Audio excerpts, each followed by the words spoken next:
大家好，我係市場先生。三桶油係唔少投資者喜歡持有收息嘅對象。中海油、中石油同埋中石化都已經公布咗今年前三季嘅業績。呢一集就同大家一齊嚟拆解佢哋嘅業績表現。開始呢集影片之前，希望大家幫忙訂閱我哋嘅頻道、按讚以及分享俾朋友。如果能夠按超級多謝 Friends 給予實質嘅支持，咁就更加好啦。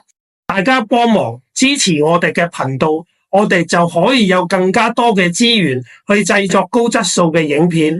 另外，我全部嘅分析文章都擺喺 Patreon， 目前已經有超過270篇文章，而且每日都喺度增加緊。希望大家訂閱支持我嘅 Patreon， 衷心感激不盡。首先，我哋睇下今年前三季嘅收入表現。總收入嘅增速，中海油以增長 6.3% 領先，中石油同埋中石化都係錄得收入倒退嘅。其中，中石油嘅總收入下跌咗 1.1%， 中石化嘅總收入更加係下跌 4.2%。接住我哋睇下今年頭三季股東淨利潤嘅表現。中海油前三季嘅股東淨利潤增長 19.5%， 係遙遙領先。中石油前三季嘅股東淨利潤勉強增長 0.7%， 而中石化前三季嘅股東淨利潤更加係下跌 16.5%， 表現係最差嘅。咁我哋綜合收入同埋淨利潤嚟睇，中海油喺今年前三季營業收入同埋股東淨利潤都錄得雙雙增長，表現係優於中石化同埋中石油。中石化同埋中石油嘅營業收入都錄得下跌，其中中石化嘅淨利潤下跌幅度比較大，而中石油雖然營業收入跌咗少少，但係淨利潤仍然能夠保持輕微嘅增長，表現相對係比中石化好嘅。如果我哋單睇第三季，三桶油嘅營業收入喺第三季全部都錄得下跌，其中中海油第三季嘅收入下跌咗 13.5%， 中石油下跌咗 12.4%， 中石化下跌 9.8%。不過第三季嘅淨利潤就呈現唔同嘅圖像啦。中海油第三季股東淨利潤仍然有增長 9%， 而中石油第三季嘅股東淨利潤下跌咗 23.2%， 中石化更加係大跌 52.1%。 可以睇到，雖然中海油第三季度嘅營業收入跌幅係相對比較大嘅，但係淨利潤同比仍然能夠有增長，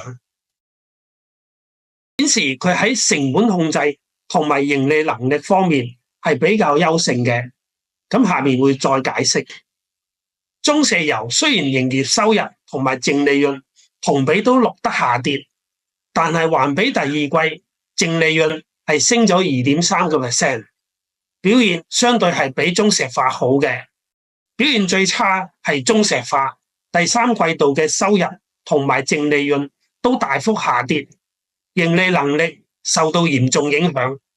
上游業務對三桶油係至關重要，事實上產量同埋價格係影響三桶油收入嘅重要因素。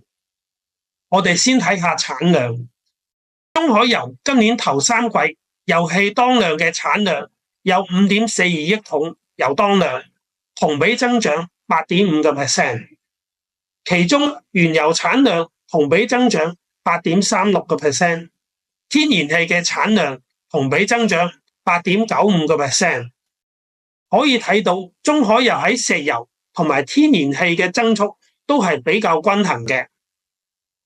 中石油今年頭三季油氣當量嘅產量有 13.42 億桶油當量，同比增長咗 2%， 其中原油產量同比增長 0.3%， 天然氣產量同比增長4%。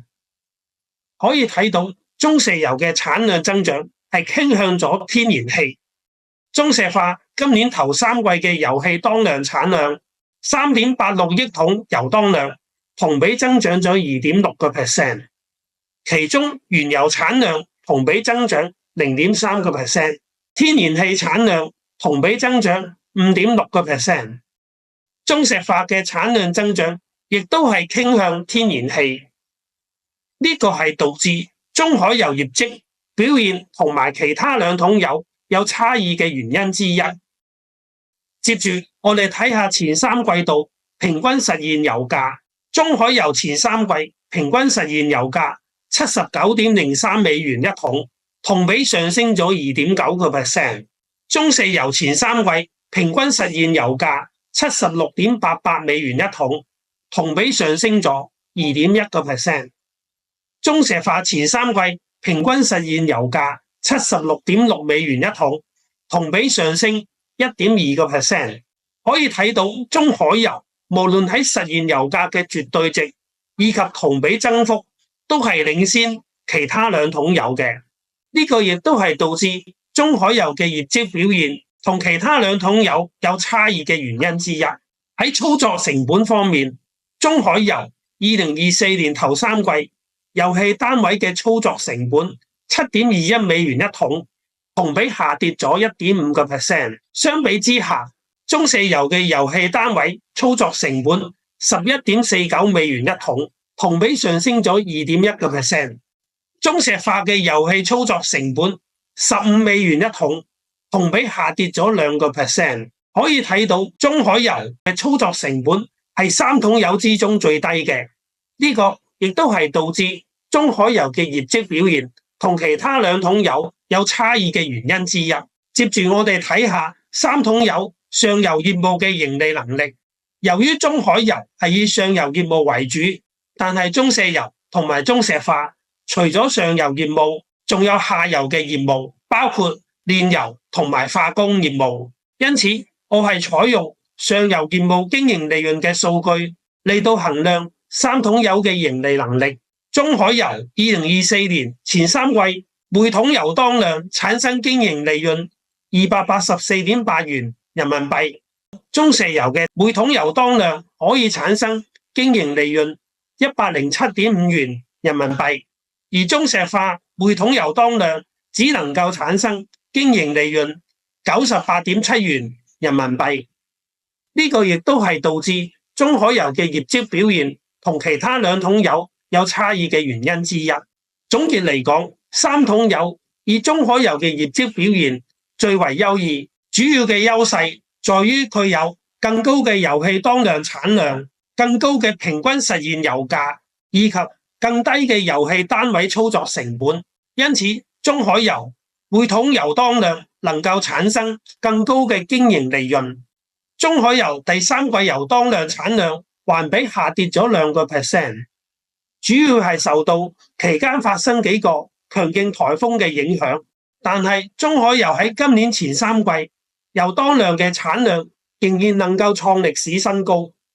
管理層表示有信心全年嘅油當量產量可以達到年初指引嘅上限728萬桶油當量。管理層給予2024年至到2026年公司油當量產量嘅目標分別係700至720、780至800以及810至838萬桶油當量。2024年到2026年按中值計算嘅增速分別係2024年有 5%、2025年有 11%、2026年有 4%。咁係意味平均每年油當量產量可以增長 6.7%。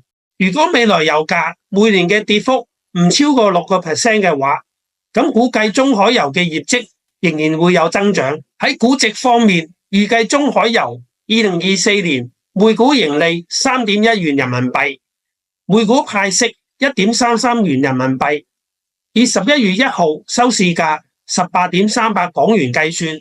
預期中海油2024年嘅 P/E 5.5 倍，股息率 7.9%。預計中石油2024年每股盈利 0.88 元人民幣，每股派息 0.44 元人民幣，以11月1號收市價 5.9 港元計算，預期中石油2024年嘅 P/E 6.2 倍，股息率 8.1%， 預計中石化2024年每股盈利 0.47 元人民幣，每股派息 0.33 元人民幣，以11月1號收市價 4.41 港元計算，預期中石化2024年嘅 P/E 8.6 倍，股息率 8.1%。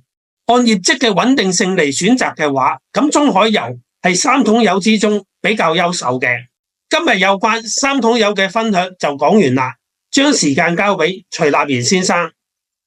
大家好啊，咁今日我哋會深入分析一下咧蘋果公司喺2024財年第四季度嘅業績啦。咁大體上咧，總營收同埋個每股盈利咧都比市場預期係要好嘅。咁蘋果呢個季度嘅收入咧就同比增長咗 6% 啦，咁就去到949億美元，咁就比市場預期嘅945億係高啦。咁但係拉長呢幾個季度嚟睇嘅話咧，咁蘋果嘅營收增長咧就有啲停滯，咁因為咧幾乎拉勻嚟睇咧就原地踏步。咁如果從過去12個月嘅收入回顧嚟睇咧，我嘅收入喺名義上咧已經係2年保持平穩啦，咁扣除通脹調整後咧更加接近3年。咁蘋果嘅淨利潤咧受到一次性102億美元嘅歐洲所得稅影響啦，咁呢個主要係解決翻蘋果喺2016年喺愛爾蘭嘅稅務處理嘅方式嘅。咁如果排除呢個一次性嘅稅務衝擊之後咧，我哋可以見到咧，蘋果盈利表現咧都算係唔錯啦。咁但係都係同一情況啦。咁過去嗰3-4年內咧，其實佢個平均增長咧都唔算話好顯著。因為咧，如果我哋從過去12個月嘅角度嚟睇咧，見到個趨勢咧就非常之明顯啦。咁幾乎咧都係原地踏步。咁喺第四季度嘅毛利率咧就提升咗整整1個百分點啦。銷售成本就增長咗4%，咁就去到510.5億美元。咁經營利潤率咧就去到31.2%，呢個咧係稍稍比預期低少少嘅。咁所以利潤率咧其實都係有好有壞啦。咁如果單睇 iPhone 嘅收入啦，咁預估今年第四季之後咧，總嘅收入咧就應該會創下一個歷史新高啦。咁iPhone 16就好多人都會話買得唔好，咁確實佢嘅數量咧可能未必會係賣得最高，咁但係個營收就有機會創新高。咁呢個就主要係比較多消費者咧而家都係傾向買 Pro 啦或者 Pro Max 嘅版本。咁所以咧雖然嗰個數量就冇創新高啦，但係個金額咧就有機會創新高啦。咁不過咧，你依然係可以挑剔嘅係咧，雖然按而家目前嘅趨勢啦，蘋果嘅 iPhone 銷售咧，可能依然係比2021年12月嘅歷史高峰咧係低11% 嘅。咁呢個一定程度上咧反映咗當下市場嗰個需求可能係趨向呢個飽和啦。咁更加深層嘅原因咧，就主要係2020年10月咧，係蘋果推出歷來第一代嘅 5G 嘅智能手機啦，加上咧係受惠於當陣時 Covid 嘅疫情帶動嘅。咁而其他細項嘅部分啦，好似 Mac 啦或者 iPad 咁樣啦，其實佢哋整體嘅營收咧都冇達標。不過反而咧整體就由於個毛利率就受惠於個 Pro Max 嘅拉動啦，導致整體嘅毛利率咧就比市場預期係高咗 0.2 個百分點咯。咁而蘋果嘅自由現金流就依然係非常強勁啦。咁其中個原因主要就係蘋果喺呢一輪嘅 AI 浪潮入邊咧，佢少數咧資本支出嘅比例咧相對係冇咁高嘅。咁舉個例嚟講啦 ，Google、微軟、Amazon 同埋 Meta。咁其實整體2024年針對佢哋 AI 嘅資本支出咧，都係投入都好大。咁其中譬如好似 Google 就增加咗7%啦，微軟就增加咗50%啦，Amazon 亦都增加咗31%，Meta 亦都增加咗39%。咁呢個當然個增幅咁高咧，主要因為去年個基數係比較低。咁但係呢幾間科技嘅巨頭都講過咧，明年嘅資本支出咧，其實都唔會比今年少嘅。咁所以估計咧，明年大概佢哋嘅資本支出咧，平均都會增長大概有接近1成咯。咁另外咧，蘋果同呢幾家巨頭嘅分別咧，就係蘋果通常會採取一個混合嘅投資策略咯，佢就會同佢嘅合作夥伴咧去承擔呢個資本支出。咁呢個好處就令到佢資產負債表比較精簡啦。同埋你會發現喺佢嘅現金流量表上邊咧，佢嘅資本支出會相對較少嘅，咁從而咧亦都提升咗佢嘅自由現金流咯。咁你可以見到啦，蘋果嘅每股盈利咧都係持續上升啦。咁呢個好大程度上咧係由於咧公司嘅大規模嘅回購，因為自2019年以嚟咧，蘋果嘅股本數量咧已經係減少咗19%，咁股本數量嘅下降咧就提升咗每股嘅盈利啦。咁另外咧，通脹嘅因素亦都提升咗每股嘅盈利。而綜合嚟講啦，蘋果嘅盈利增長咧，實際上比表面上咧係要低得好多。咁雖然係咁，蘋果依然當然係一間出色嘅公司啦。咁但係佢亦都係自身亦成為咗佢自己成功嘅受害者，因為咧要喺新嘅業務入邊咧取得成功，從而推動到呢間巨頭繼續增長咧，其實亦都係非常之困難。總結一下啦。蘋果喺2024嘅第四季嘅業績亮點咧，確實唔係咁多。不過咧 ，Apple Intelligence 咧最近開始上架啦，喺歐美市場。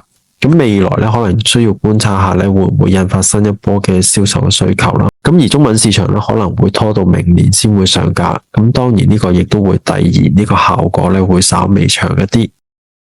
咁當然啦，蘋果點樣可以喺新興市場同埋技術創新之中咧找到個新嘅增長亮點咧？呢個亦都值得往後大家繼續關注咯。咁仲有咩個股可以選擇呢？呢個大家就可以重溫我喺信報逢星期四嘅專欄啦，或者睇我嘅 Patreon。